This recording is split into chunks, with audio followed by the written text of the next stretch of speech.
A warning.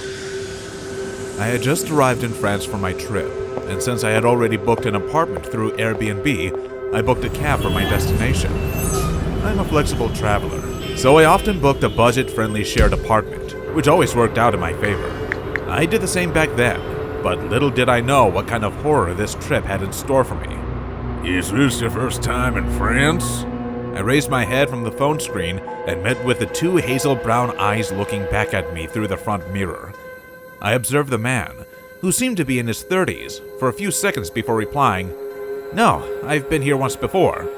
I returned my focus to the screen after saying that. Be careful in this neighborhood, though. Plenty of sketchy things are happening here lately, he said as he turned around to the place where the apartment was. I nodded, not wanting to pay him much attention, thinking he was babbling around and waiting for him to stop the car. He probably understood that I was ignorant of his warning, so he said nothing after that and quietly dropped me off at the apartment building. He looked weirdly at me before taking his money and driving off, but I just shrugged. When I got inside the apartment, I found a middle-aged couple waiting for me there. They were the people I was sharing that apartment with. They greeted me warmly and told me they were here for their anniversary vacation before heading to their rooms, and I went to mine with my luggage. I planned on catching up on some sleep before heading out for a tour the following day, so I locked my room from the inside and headed straight to the shower. I didn't realize the apartment's wall was so thin until I heard faint moans from the room beside me. But it was okay, since I would only use this place to sleep. Besides, this place was cheaper than others, so who was I to complain about the soundproofing? It took me about 10 minutes to finish the shower and exit the bathroom. I grabbed my bathrobe from my suitcase and wrapped it around my body before bed. Some muffled whispering awakened me, and I checked my cell phone for the time. It was around 2 o'clock.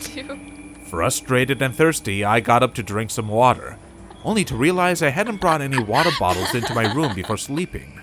I never had any problem with thin walls, but now that I realized that even whispers could be heard there, it was pretty bothersome because I was hesitant to go to the kitchen and grab some water. But it wasn't like I didn't pay my money, so I unlocked my room and headed to the kitchen. The whispering stopped from the sound of the refrigerator's door. The moment I entered my room, the whispering continued. I didn't think I wouldn't use it, but I was glad I had brought my earplugs. So I took them out of my bag and stuffed them in my ears before returning to my peaceful slumber. They were so damn good that they canceled out the noises right away. I was startled awake when someone shook me, only to find 2 police officers standing in my room. Bewildered, I scanned the room for a few seconds and realized my room's door was broken. "What happened, officers?" I asked them in confusion. "We had been knocking on your door for more than an hour. How could you not hear us?" the lady officer asked in anger. "I'm sorry, it was too noisy last night, so I put my earplugs in. That's the reason I couldn't hear you." I showed it to them after saying that. "What noises did you say you heard?" the female officer asked again, while the other officer tried checking the earplugs by putting them on. It was whispering noises. Probably the couple staying in the next room were talking. "What exactly is the issue here, officers?" I asked again in confusion when I noticed more officers outside my room. "He's right, these 2 block all sound." The male officer sounded impressed as he said that, only to receive a death glare from his fellow officer. "We're here because the couple you just told us about had been murdered. There was a complaint from the apartment next door that they heard screams, which was why we were surprised you didn't hear it." The female officer snatched the earplugs from her colleague as she said in a suspicious tone. I was too shocked by the news to realize I was being suspected of a crime I had no idea about. I followed their lead to the crime scene and shuddered with horror at the sight of the couple who warmly welcomed me lying dead as the people from forensics were examining the scene. They asked me questions, including if I knew them from anywhere before, and I answered them truthfully. But since I was the only one present at the apartment when the murder happened, and there were no signs of a break-in, they still suspected me. When the female officer told me I still needed to accompany them to the police station for questioning, I realized I was a suspect. I told them I had nothing to do with them, for I was a traveler and was here for a trip. Looking at how the situation wasn't in my favor, they didn't listen to my words. Just when they handcuffed me and we stepped outside the apartment, one of the medical examiners called, "Hey, Carla, look at this." The lady officer turned around to see why he called her, only to find a piece of paper in his hand. "What is it?" she asked. "It was sticking outside the door. I don't know how we couldn't see it." He handed the paper to her as he said that and returned to his work. As she read it, her expression grew confused and she looked at me. "Do you know anything about this?" I looked at her in confusion as she showed me the paper. I leaned a bit to try and take a good look, and a chill ran down my spine as I read its content. "I told you to stay careful, didn't I?" the note said. The words echoed in my mind as I stood there, petrified. My eyes widened with fear and shock. The officers realized I knew something and started asking me what it was. I stammered on my words as I said, He told me to be careful." My eyes still fixated on the note in her hands. Her confusion heightened at my response. "Who?" she asked. With fear apparent in my eyes, I looked at her. "The cab driver." My voice shook uncontrollably as I replied. The officer seemed convinced I might have nothing to do with the murder, but a mysterious piece of paper was not enough proof that I was innocent, so they still took me to the police station and interrogated me for 2 hours. When they realized there was nothing they could use against me, besides the fact that I was in the apartment at the time of the murder, they let me go. They were probably going to find the driver and question him after what I told them, but it did not put me at ease, for I could not understand why he would do something like that, only because I ignored his warning.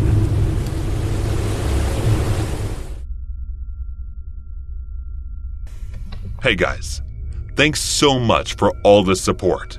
If you haven't subscribed to the channel yet, please feel free to do so. About 2 years ago, when I was working at customer service for Airbnb, the most harrowing incident took place that I can never forget in my life. It was Friday, and since I worked the night shift, I left my house in the evening around 7 o'clock to reach my workplace on time. However, I was 10 minutes late, and my team leader scolded me for it. Though his words stung, I tried to shrug them off and headed to my desk to begin my work. The night shift had already taken a toll on my energy levels, and I felt drained despite having rested during the day. After answering a call at around 2 in the morning, I couldn't help but doze off. I was nodding off when someone suddenly slapped me on the back, jolting me awake. It was my manager, Julie, who had caught me sleeping on the job. Her stern gaze bore down on me as she said, "Get a coffee, Marcel," in a tone that suggested she was not pleased. With that, she returned to her office, leaving me embarrassed and ashamed. I strolled over to the coffee machine, the aroma of freshly brewed coffee wafting through the air. I deftly punched in my order and stood there, patiently waiting for my cup of coffee to be ready. As I was making my coffee, I noticed some of my colleagues hovering around the machine, looking like they could use a caffeine boost too. I asked if they would like me to make them some, and they eagerly nodded in agreement. So, I made them each a cup before returning to my desk to get back to work. Just as I settled back in my chair and sipped on my coffee, I got a call from a guest staying at one of the accommodations we managed. Upon answering the call, I could immediately sense the panic and desperation in the woman's voice on the other end of the line. She told me that the place they had rented was on fire, and they didn't know what to do. This was the first time I had ever received such a call, and I was shocked and unsure how to react. I tried my best to stay calm and composed, despite my heart racing with panic. Trying to remain calm, I asked her if she had called the fire department, to which she replied hesitantly that she had not done so. I was surprised she didn't think to call the emergency services before contacting customer service. Still, I kept my cool and slowly convinced her to call the fire department before the call eventually disconnected. About an hour later, I got a call from the host, and the moment I answered it, I heard a man's voice on the other end of the call. "The guest who rented my apartment burned it down! What am I supposed to do now, huh? Is that the kind of people who use an Airbnb?" He fumed, refusing to let me speak as he continued shouting angrily. "Excuse me, sir, but we are not responsible for the kind of guests you receive, and I'm sure a fire is an accident." I cut him off in the middle and said in the politest tone possible, despite him making it hard to keep my composure. "Oh, so you're taking their side now," he growled. "No, sir, I'm not taking sides, I'm just stating the fact. If you call the insurance company, I'm sure they'll compensate you for the damage." As I told him, I could hear the displeasure through his breath. "Just wait. I'll make sure to burn the place you're at right now." He abruptly disconnected the call after saying that. I stared at the screen briefly before moving on to another call. I was sure he was just angry because his place burned down, which must be why he threw meaningless threats at me. But we did confirm about the fire, and it was true that the place burned down. Because guests staying at the place took too long to call the fire department, the apartment got damaged pretty badly. As the clock struck 6 in the morning, my long shift finally came to an end. After working tirelessly for hours on end, I was utterly exhausted and sleep-deprived. The thought of driving home seemed daunting, as I was afraid I might doze off behind the wheel. To combat my drowsiness, I decided to stop at a nearby cafe and order a strong cup of coffee.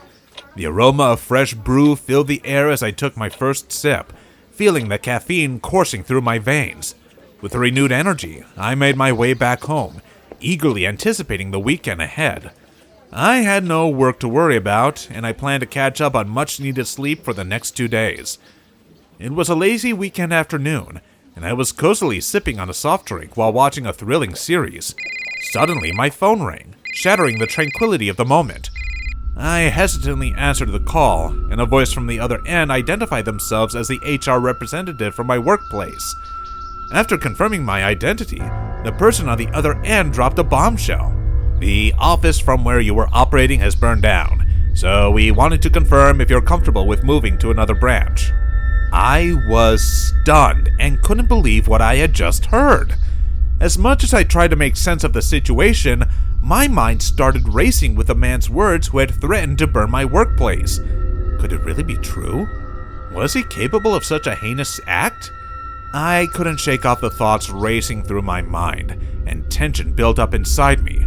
All I could do was wait for more information and hope the situation was not as dire as it seemed. Following a thorough investigation, the authorities concluded that the fire that occurred was an unfortunate accident, and they were unable to determine the origin or the cause of the blaze. Despite being temporarily relocated to a different branch, the incident continued to prey on my mind. Strangely, I couldn't shake off the feeling about that man's involvement in the tragedy, even though no one else seemed to share my suspicion. After the extensive renovation of my office, with its fresh coat of paint and new furniture, I was working there once again while struggling to forget the unsettling incident that had taken place there. The memory lingered in my mind, refusing to fade away, even after years had passed. I still wondered if what happened was indeed just a mere coincidence, or if my suspicions were true, for you never know the kind of malice and wickedness a human heart has. There was a point a couple years back where I decided that discovering Airbnb was the best thing that ever happened to me. And the weirdest thing was that the whole thing had blossomed from one of the worst things that ever happened to me. I've known friends and colleagues that have lost a parent and just sort of took it on the chin. Their death came in an advanced age or after a long illness. It was something that they could accept. But when I lost my dad out of the blue in 2017, it hit me really hard. He was fit and healthy. You're a really careful sort of bloke. And I doubt anyone could say the same for the drunk driver that plowed into him that Thursday evening. The only thing that was supposed to cushion the blow were the savings and life insurance payouts that the family got. I mean, it was a lot of money. Dad must have been squirreling away for years, enough to pay for my little sister to go traveling for what turned out to be a heck of a long time. But I didn't want the money. I just wanted my dad back.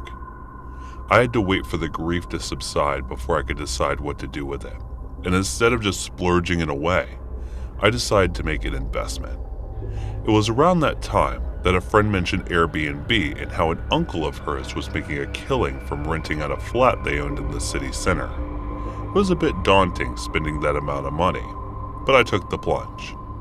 Then, after refurbishing the flats and posting an advert on Airbnb, I had my first booking within a week. The income was unreal. Within 6 months, I'd made half the money back, so I invested in another place a year, and I was flushed with cash. And even though I kept my full-time job, it got to a point where I didn't actually have to work anymore. Cue fancy holidays, a huge car upgrade. Life was good. Then boom, COVID hits, and my Airbnb income completely dried up. Remember when we all thought COVID would be over in a few weeks or months? What sweet summer children we were, and I was no different. I had no idea it gets so bad that I have to straight up rent one of the flats to be able to keep up my lifestyle. But luckily, it was a seller's market. You wouldn't think that'd be the case during pandemic, but it suited me just fine.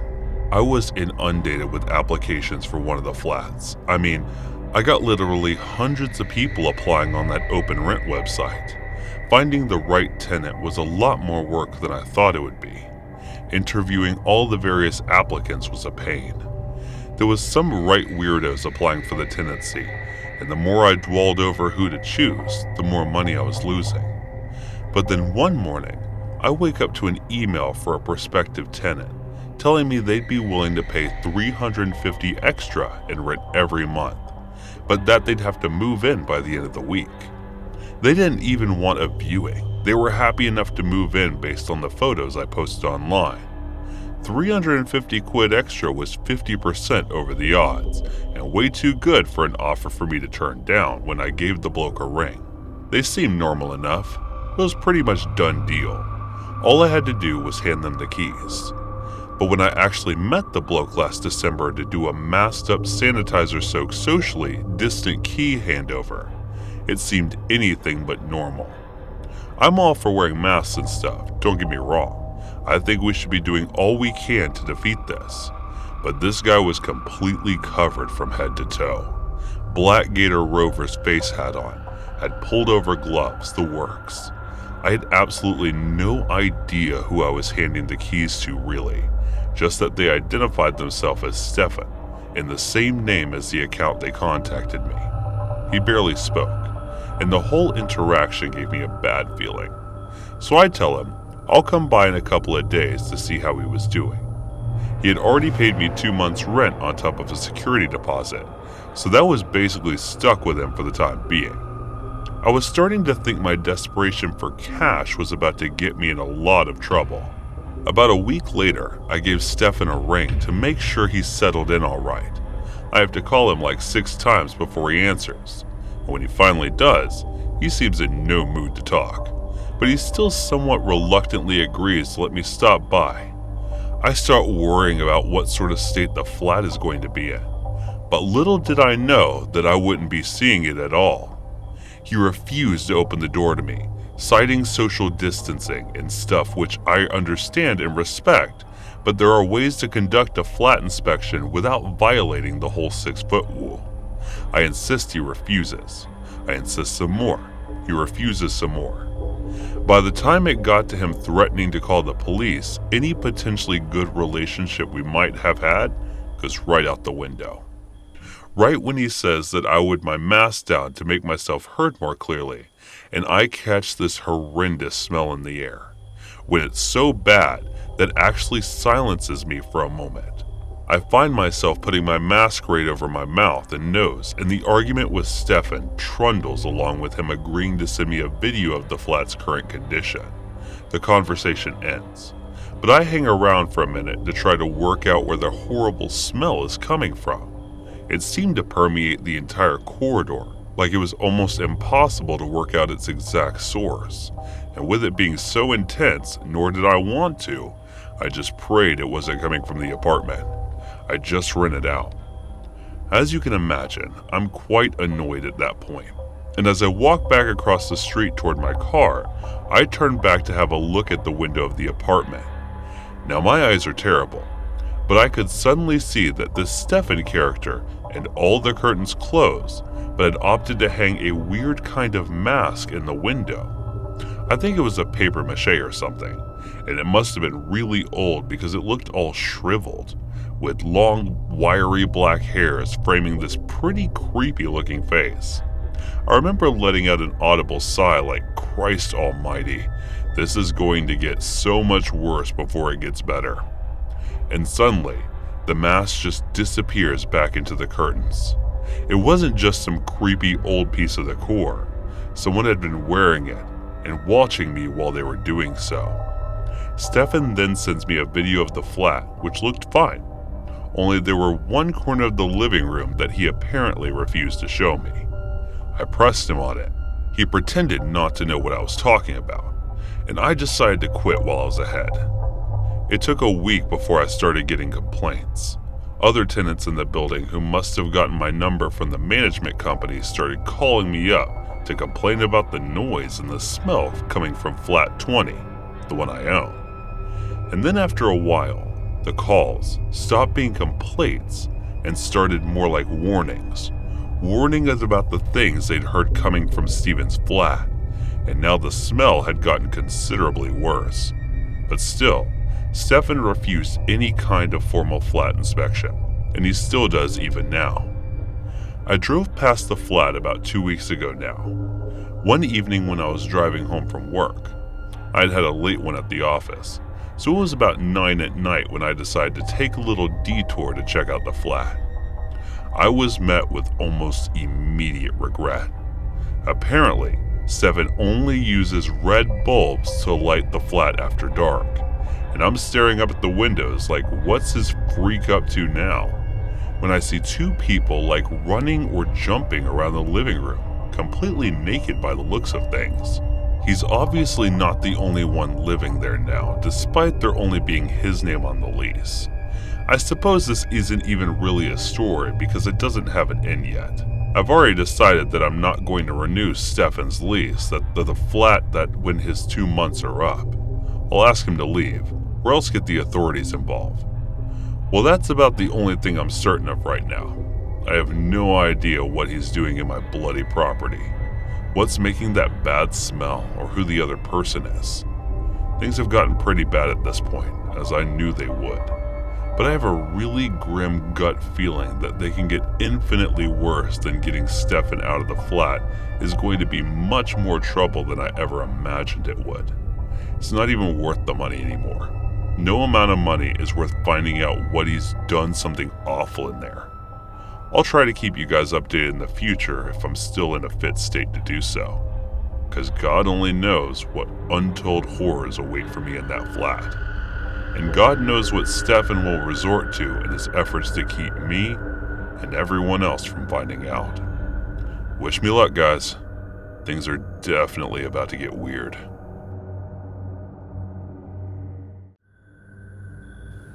This is an experience my wife and I just had this past year.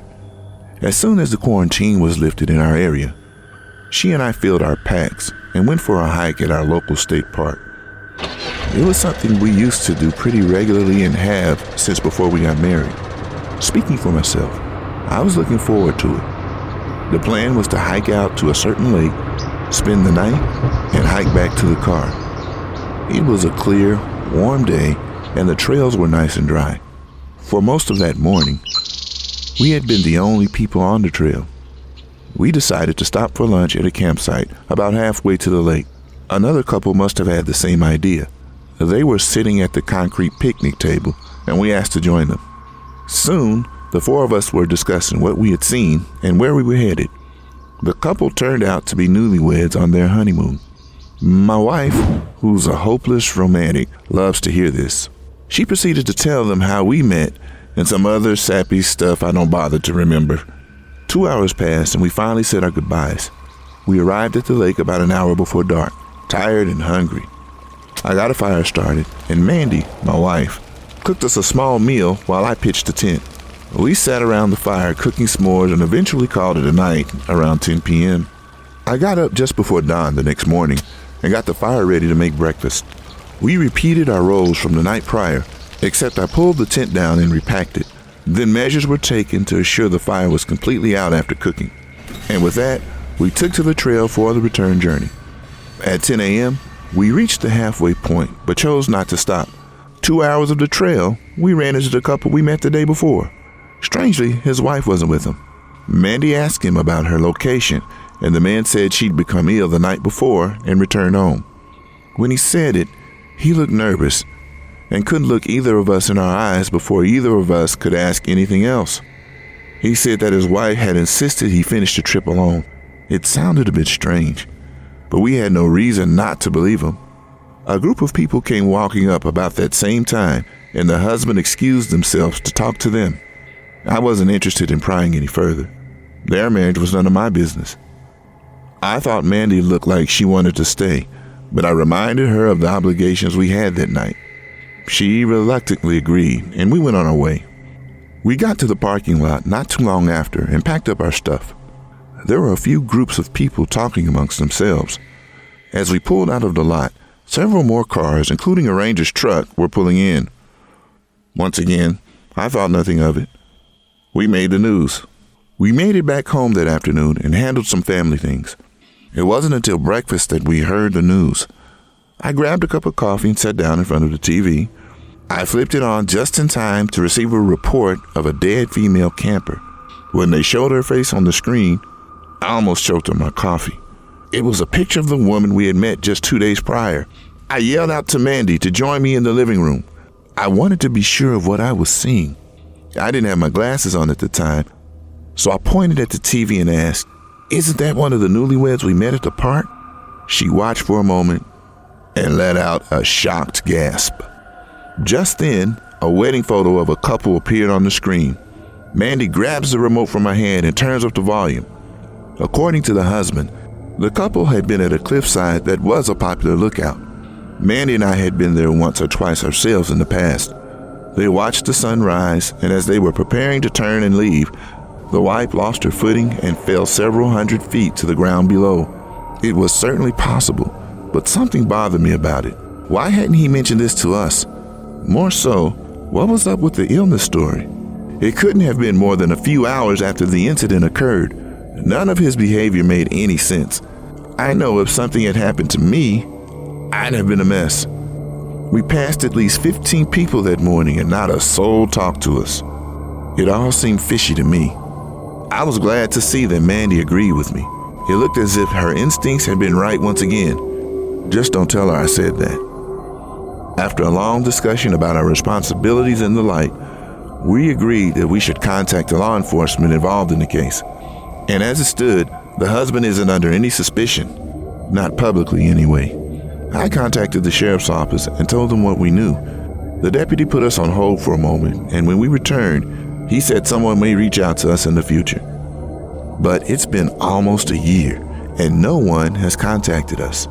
This is what brings me to email you here. What do you think?